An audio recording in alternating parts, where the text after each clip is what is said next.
Research is often something that people dabble with. They want to skip the step. We don't want to discover the problem or even find out if it is a problem or why it is a problem. We just want to go straight into developing and designing, and let's go test it. And I think what's missing a little bit is, yes, you're going at 300 miles an hour, but knowing when to immerse, when to do ethnographic research, when to shadow people, when to do a diary study. There's so many tools in the UX toolkit, but just picking the right tool at the right time and really unpacking the problems and the recommendation. Startups often don't feel like they're ready to talk to customers. We don't have anything to test. We don't have anything to talk about. We don't know what we're doing. We don't know what the MVP is.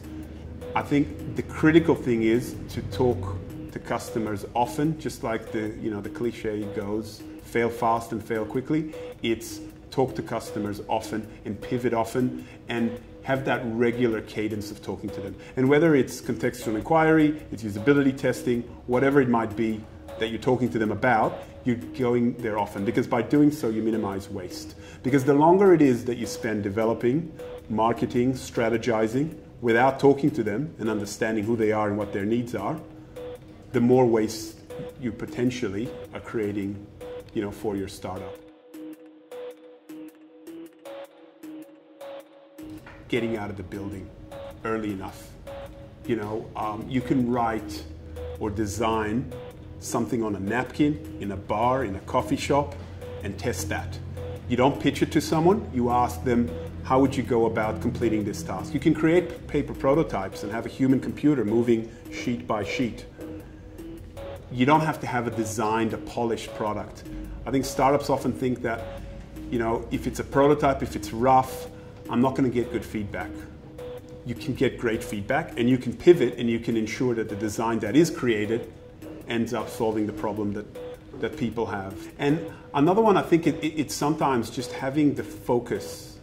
You need to be driven and focused on what it is you're doing. You're getting a lot of advice from a lot of people, but you just need to trust your instinct, trust yourself, and keep, persevering through what it is you believe is out there. And sometimes even if you don't exactly get the right feedback, if you do feel very strongly about something, perhaps you need a bit more design or development, or you're asking the wrong people. Maybe you haven't found the right customer yet.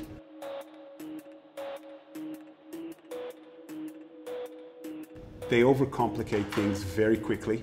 The MVP gets blown out. You have scope creep, and they start building these complex, snowballs that customers may not understand and may not solve the problem. And they just lose sight of the one thing that people want. What's that one problem you're solving? How can we build that quickly, test it, get it out to market?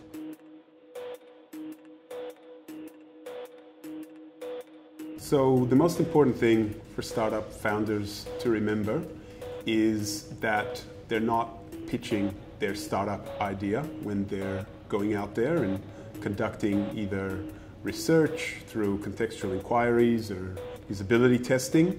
They're there with their researcher hat on, to observe and learn and just soak it all in.